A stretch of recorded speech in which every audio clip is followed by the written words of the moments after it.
guys bet you didn't expect to see another video based off this game. Well, I've decided to make a few more videos on Tales of Symphonia Dawn of the New World. I know I wanted to take a break from it, but you know, I have definitely taken a break from this game, and I've decided to make another video based off of it.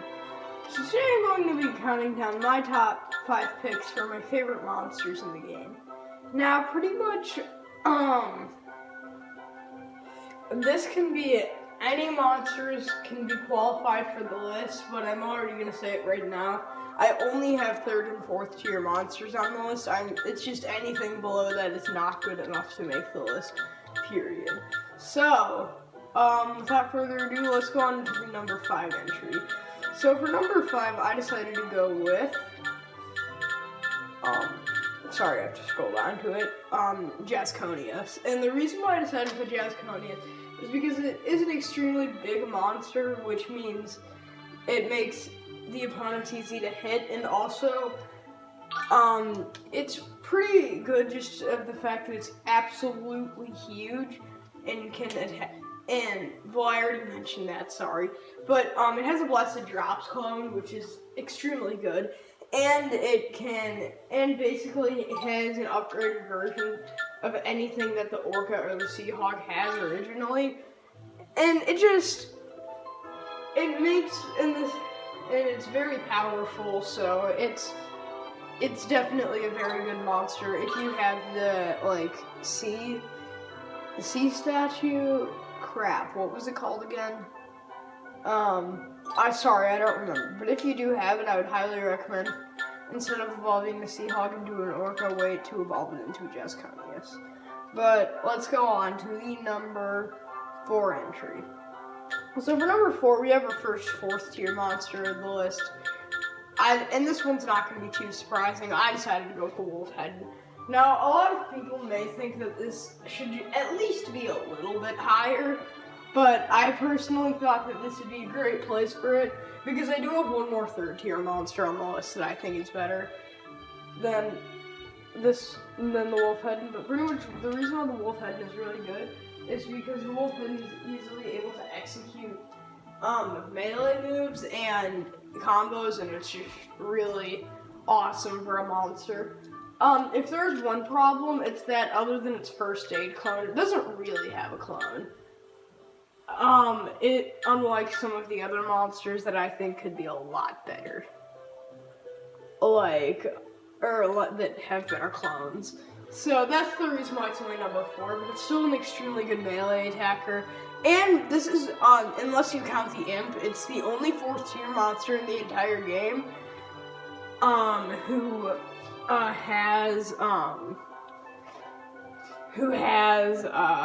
you don't need the statue to get, which makes it really awesome and a great monster for you to use if you don't want to go through that synthesis stuff. But you know, that I kind of did, so that's how I got the other monsters. For number 3, this is the best 3rd tier monster in the game in my opinion. And I'm on the bird section, so I'm pretty sure you guys already know what monster I'm putting on. I'm putting the Fenia on for number 3. The Fenia is extremely good because the Fenia can basically, well, let's see. For starters, the art pool is by far the best in the game, in my opinion. A Resurrect clone, it has Blazing Hearts. It has a bunch of great fire arts, and pretty much it has everything that previous evolutions of the Harpy would. And I didn't do this, but you could go the extra mile, get an Aolo, de-evolve it back to a Harpy, evolve that to a Furry, and then get that to a Fenia, so that the Fenia could have some dark elemental moves. But the Fenia is, in my opinion, the 2nd best mage in the game, only to the number 2 entry. But I would highly recommend getting the Fenia if it's the... Because if you get the 1 Philosopher's Stone in the game from the treasure chest, then I would highly recommend getting the bird statue just so that you can get the Fenia. Because the Fenia is because the other 2, since the top 2 are both 4th tier monsters, they're not as easy accessible to get.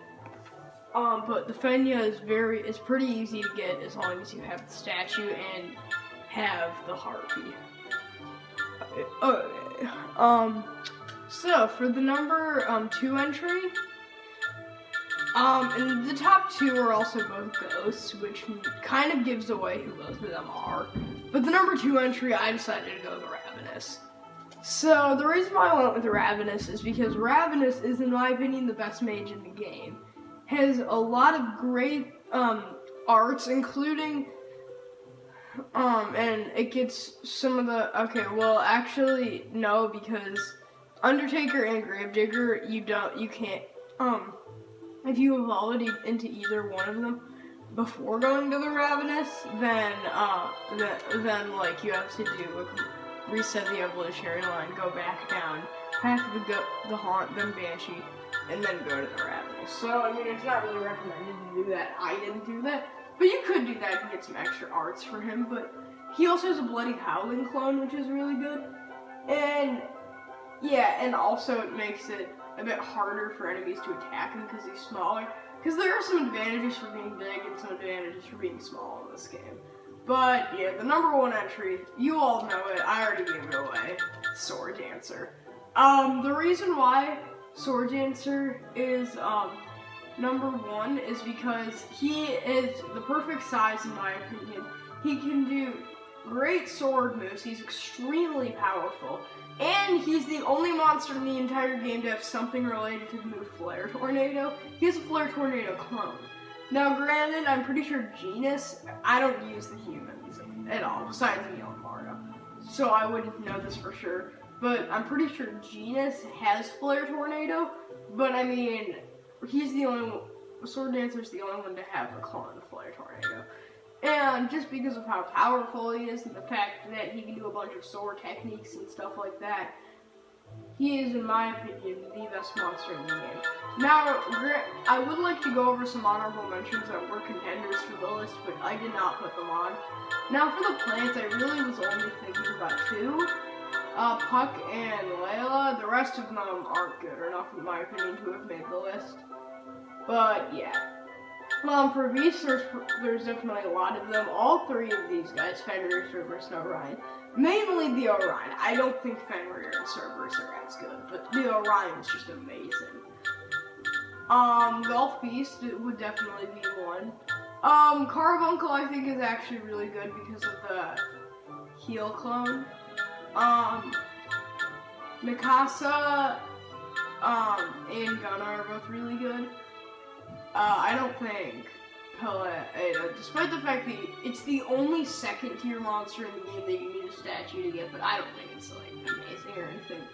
Gunna, I already went over Gunna. I don't think Titan's that good. You can skip over Titan.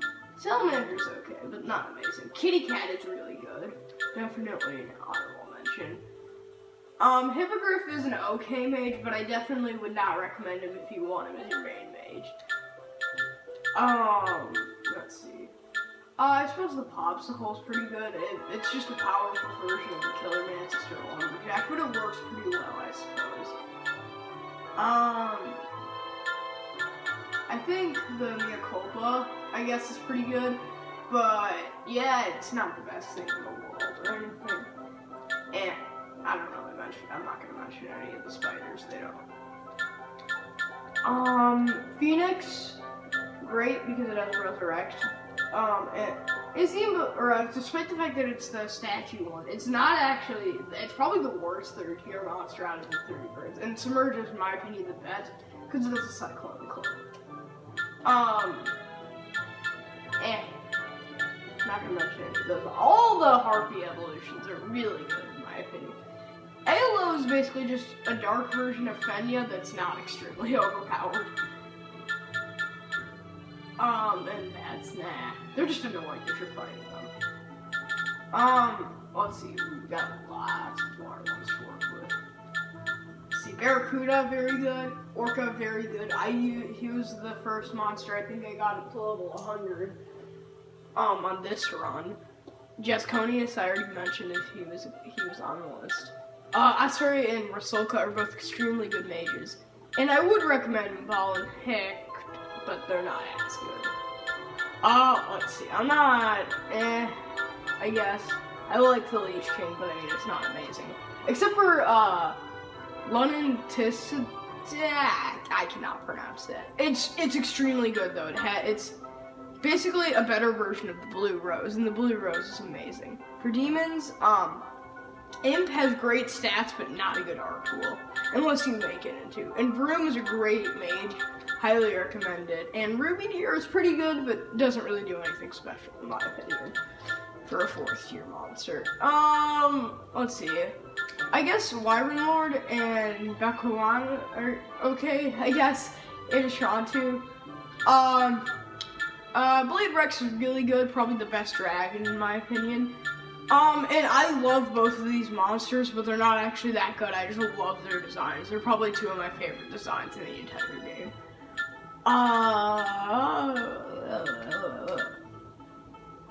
Bastage is pretty good, but it's definitely the worst 4th tier ghost monster.